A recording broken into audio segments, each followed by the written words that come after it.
Hey, we'd like to take a minute to thank our sponsor, iZotope, makers of software and plugins for audio repair, mixing, and mastering. We use iZotope products here at the High Gain. It's an important part of how we've been able to bottle pure podcast gold week after week. And guess what? iZotope offers 1 free month of Music Production Suite Pro, which has all the tools you need to mix, master, and repair audio. Also, you can get 10% off all other software using the promo code FRET10. That's FRET10.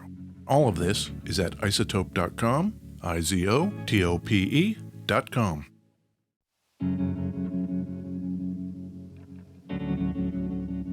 Hey, we'd like to take a minute to thank our sponsor, iZotope, makers of software and plugins for audio repair, mixing, and mastering. We use iZotope products here at the High Gain. It's an important part of how we've been able to bottle pure podcast gold week after week. And guess what? iZotope offers 1 free month of Music Production Suite Pro, which has all the tools you need to mix, master, and repair audio. Also, you can get 10% off all other software using the promo code FRET10. That's FRET10. All of this is at iZotope.com, IZOTOPE.com.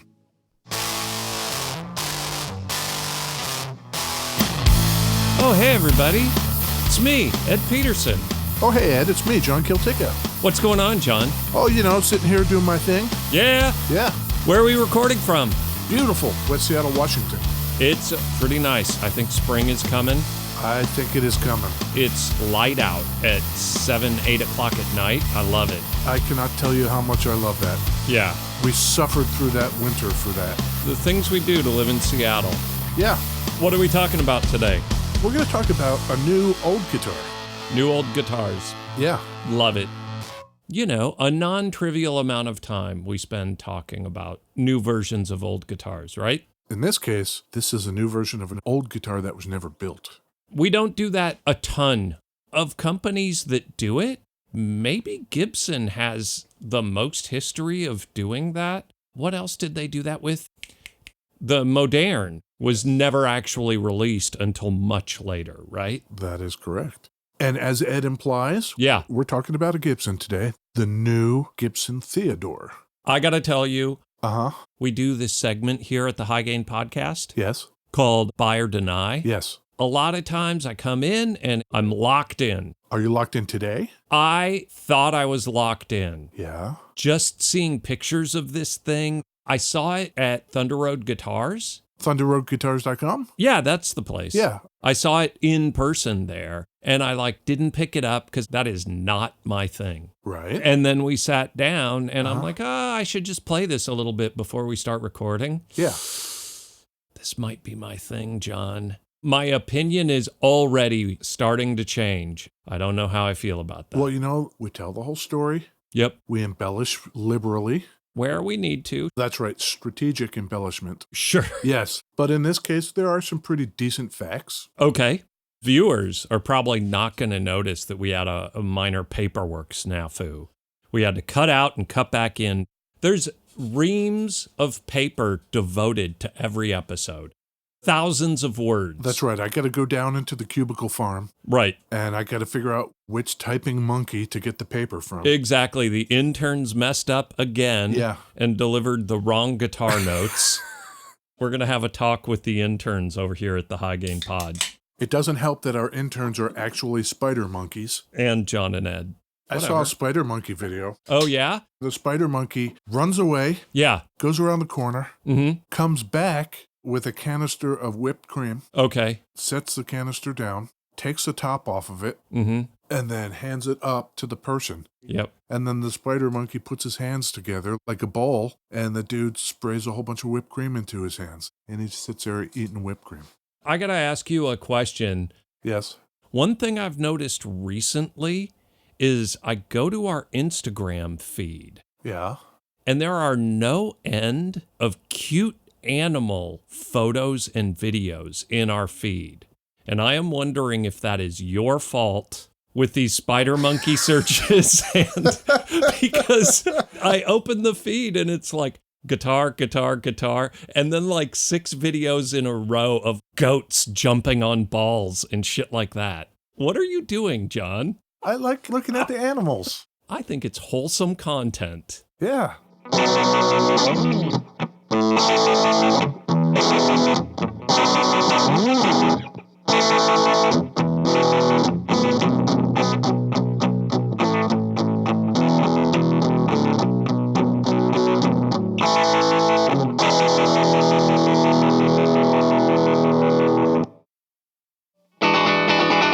Beverages. Beverages, Ed.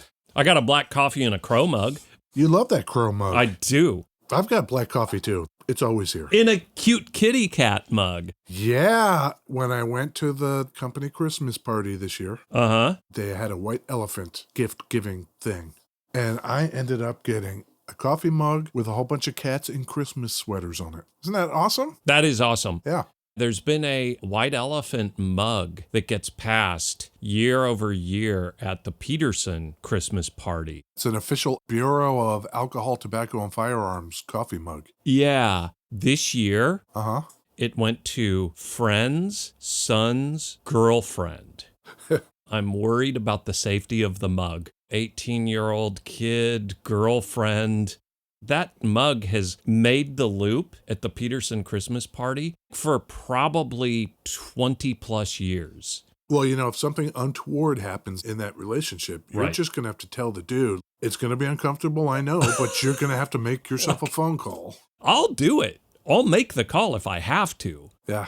If that's what it takes, she'll be there this year. I don't know anybody. Yeah, well, you took the mug. Exactly. What do you got there? I've got an Athletic Brewing Company Run Wild IPA. The blue? Yeah. You know, I could not have told you the name of the blue can is the Run Wild if I didn't have it in my hand. But it's just like, I like the blue one. What do you got? I've got an herbal sparkling water Mm-hmm. by Ora Bora. Oh, the Ora Bora crew. Yeah, San Francisco. This particular one is peppermint watermelon. From the land to your hand. Oh, great. That could mean so many different things.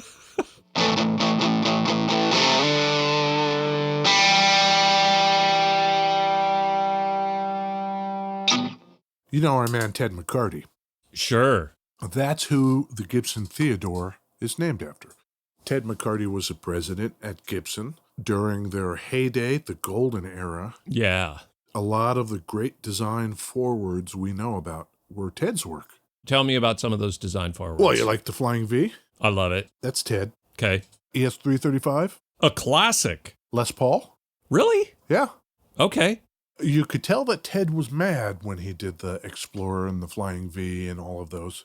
They were trying to counter what was happening over at Fender, and Fender didn't think much of what was happening over at Gibson. So Ted wanted to show them. Yeah. Ted said, Leo thought we were a bunch of fuddy-duddies. And I thought, I'll show him. You could tell Ted was mad. Oh, yeah. He's hot. The dude is boiling hot. 50s. Yeah. Our man Ted, Yeah. unfortunately, is no longer with us. No. Nice long run, though, 2001. Coming hot off of birth in 1909. Wow. Great. Born in Somerset, Kentucky. I could picture him no longer around the Gibson boys before 1970 or something. That is true. Hopefully he was like in Palm Springs, hanging out. When he died, Yeah. he was in a home in Twin Falls, Idaho. Ugh. I don't know what gets a Ted McCarty to Twin Falls. It's probably great. Our man Ted, in Yeah. 1936, Mm-hmm.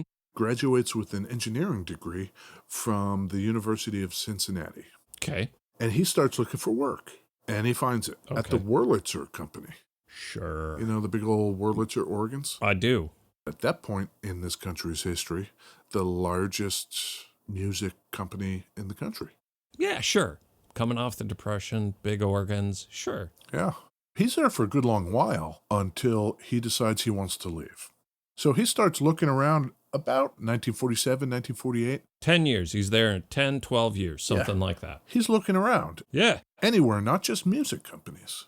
One of the places he looks around at is Brack's Candy, Yeah, yeah. the Valentine hearts with the words on them. Sure. He interviews there, and never hears anything because Mr. Brack is on vacation and nobody can make a decision without Mr. Brack. Sure. So he just keeps looking. He's out of college. He's been at Wurlitzer. Yeah.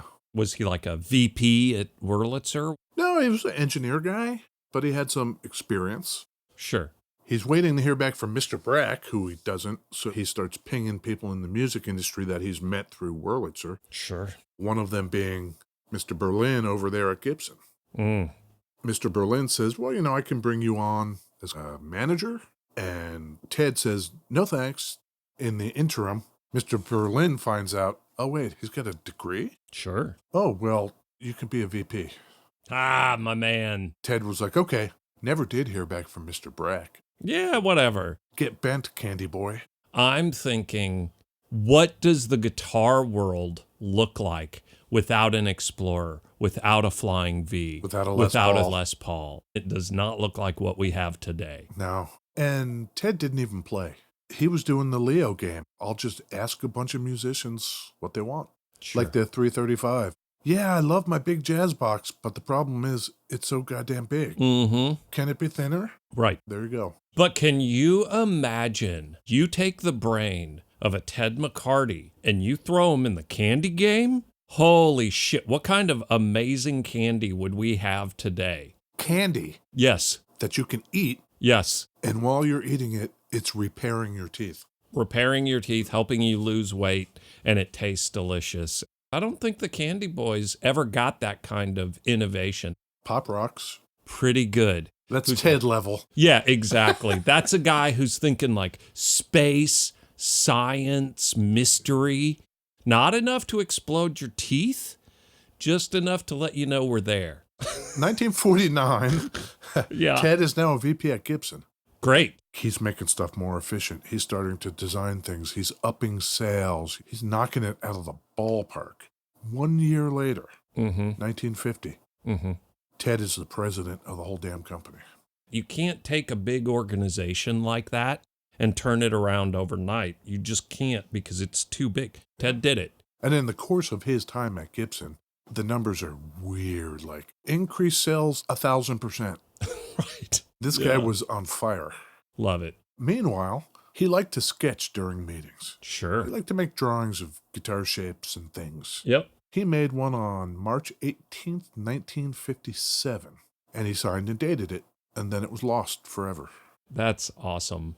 Didn't have a name for it. It was just Ted drawing a picture. Oh, John brought me a Gibson Archive Collection envelope. And there is a reproduction of Ted's original drawing of this guitar. That is rad. Wow. We think this is potentially just him sitting and doodling in a meeting. Yeah, but he's an engineer, so it looks all technical. It looks like an architectural drawing. It's got the little leading lines of how wide it would be. Oh, the neck radius. Weird. It's got the scale noted. Alder body not carved. Finish. Natural. High polish. In this original drawing, it says optional can be either side, so the pickup selector can be top or bottom. The one on the top he has is a toggle switch, and the one on the bottom, what's it called? The Barris switch? Exactly, yeah. Wow, that's awesome. Gibson Theodore. This guy at Gibson, a couple of years ago, well, more than that, maybe 5 years ago, he's doing research, and he goes into the Gibson archives. They've all been moved from Kalamazoo to Nashville. Okay. And the picture that gets painted in my mind is, oh, let's move all these filing cabinets to Nashville. Just put them here. Just lined them up in a room and they just sat there. Guy's going through the archives looking for information about Gibson's lap steels. Okay. He pulls a file out and literally that drawing falls on the floor. And he's like, what's this thing? Yeah. Doesn't recognize it. Never seen it. Nobody has. And everybody's like, well, what's that? It's a Ted McCarty drawing. Did we ever make that? Nope. Should we? Sure. So it takes them about 5 years to get it going. I'll run down what this is. It's an alder body. Yep. With a walnut stripe going down the middle. Yep. 2 P90s, 2 volume, 2 tone, and a pickup selector switch. Different from Ted's drawing, they put the pickup selector switch down by the tones and the volumes. Yep. Not on the horn as you just described. Yep. Also, you may have noticed in that drawing, the pick guard was floated and had a bracket like you might see on a Les Paul. Yep. They decided against that in this case. It's fixed and screwed down. Here I go. Are you ready? Yeah. Every choice they made that varies from the drawing is absolutely correct. I think so too. The neck is kind of like a chunky C, I'd say, but not like baseball bat. Yep. Let's go as necky as we can. Yeah. The neck P90.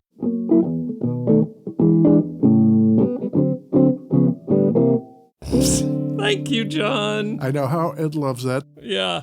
If I want to go as bridgy as this thing will take me. Mm-hmm.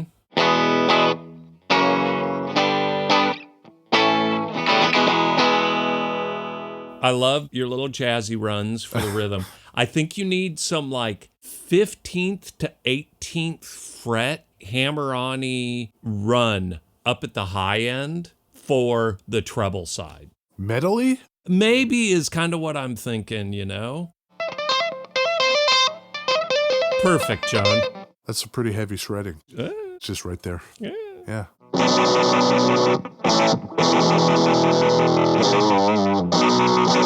I played that through the Phasar pedal. It's a new pedal. Okay. It is a collaboration between Spun Loud Effects and Rare Buzz Effects. The principals there are our good friend Dan DeMay over at Spun Loud, up there in Bellingham, Washington, USA. Beautiful Bellingham. And a guy named John Esterly at Rare Buzz in Columbus, Ohio. Oh. They collaborated on this. What it is a two-circuit pedal. One side is fuzz, one side is phase. What you can do is turn them on independently, so you can have one or the other or both, and you can decide which comes first. Want the fuzz feeding into the phaser, or the phaser feeding into the fuzz, Ed? What I was using was the fuzz feeding into the phaser.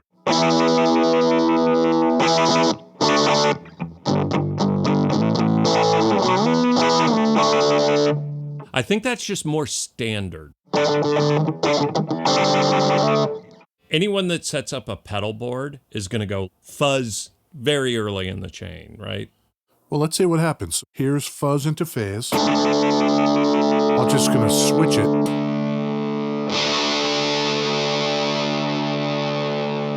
So it's kind of a different thing. I'll switch it back.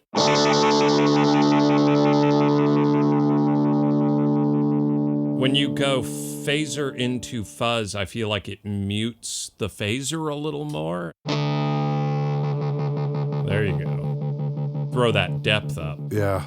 So you've got a rate and a depth on the phaser side and volume and fuzz on the fuzz side. Yeah.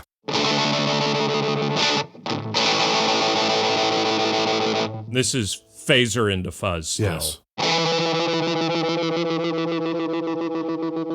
It's not like a traditional phaser, I'd say. Right. It's maybe more pulsy, but combined with the fuzz, I really like what it does. If you're the aspiring stoner rock dude, Oh. what do you need? You need a fuzz pedal and a phaser pedal. That's all you need. Should we put the fuzz all the way up? Duh.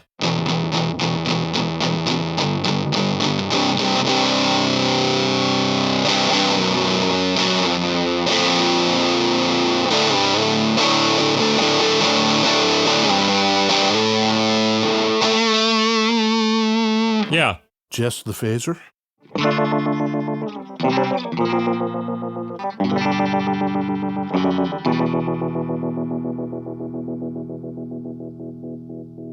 Slow it down.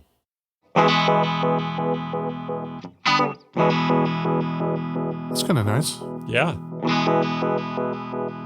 And it looks really cool. Yeah, it's got this kind of retro 70s color scheme. I'm into it. Yeah. The circuit is based on an old pedal from the 70s made by Ross, the phaser distortion pedal. Sure. It was the same deal. It allowed you to do one or the other or both. The thing that's cool about the Phasar, though, that the original Ross pedal did not have, is that you can switch the order. So you're saying they had a Ross Phaser distortion. Really? This phaser is spelled P-H-O-E-Z-A-R. Yeah. Love it. Just the fuzz side on this. This thing is ripping.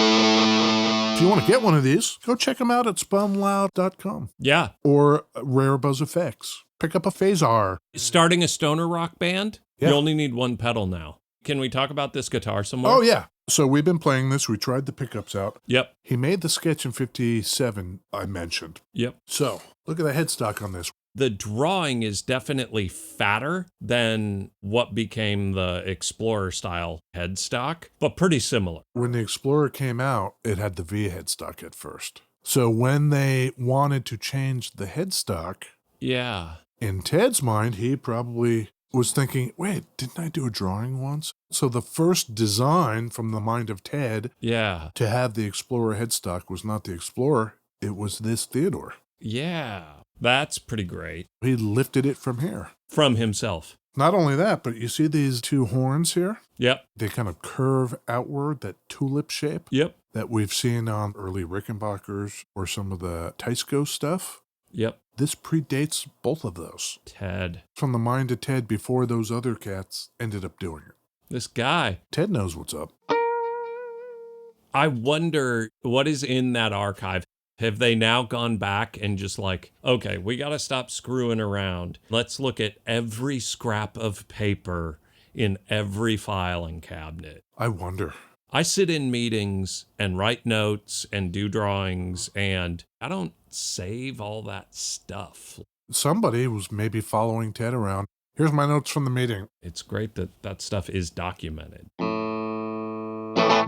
Ted, Yep.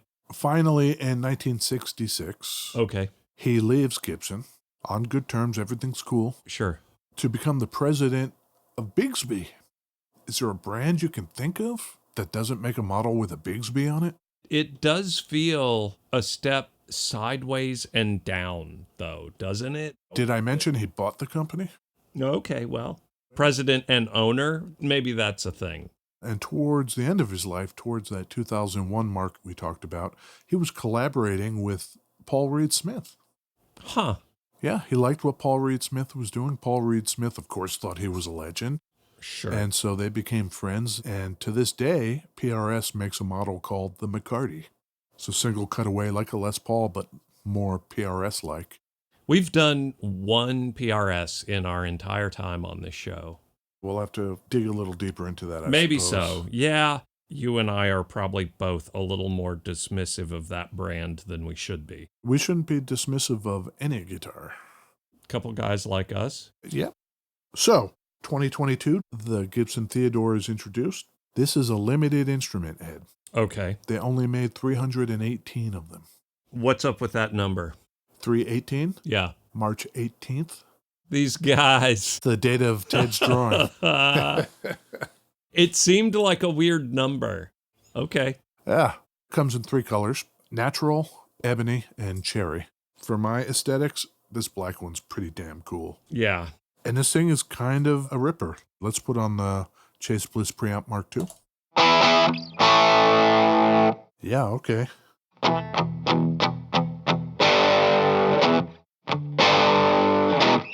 Pretend like you're in Guided by Voices.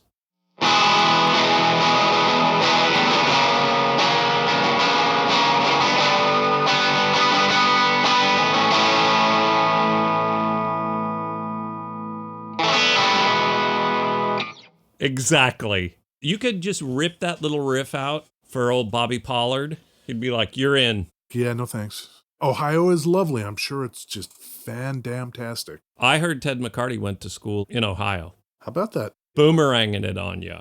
You gotta try it. Try and decide. Is it hello or goodbye? Buy or deny? It was the 50s, Ed. Yeah. Ted was in a meeting, Mm-hmm. and he was scribbling it on a piece of paper. Then some guy in our time found it, God bless archivists. yeah, and decided to make a guitar out of it. Yeah. The Gibson Theodore, Mm-hmm. buy or deny. It's one of those ones I got to caveat it, right? Do you? I think I do. Okay. I'm going to say, deny. And what's the caveat? The problem is there's 318 of these made. There's 100 of them in black. You are paying for a 1 of 100 guitar. It's not something I can justify dollar-wise. Me, personally. Using that criteria, I'd say deny. Also. Yeah. We're going to take lots of pictures of this. I think we should. We say it every time. We do it every time. That's us being consistent. Yeah. We'll put them up. On the internet. Go to @thehighgain on Instagram. That's going to be your best bet. Sure. thehighgainpod@gmail.com if you want to email us. You want to send us some comments? Yeah. But until then, Yeah. we are enthusiastic members of the Ruinous Media Network of music-related podcasts, Ed. We were in a call with those fellas just not too long ago. We had our kind of semi-regular meeting. Yeah, they gave us like a solid C. That's passing. Exactly. 2.0. That works. Yeah. Let's do it again next week. Sure. All right, then. I'll be here. Okay, cool. Bye. Bye, Ed.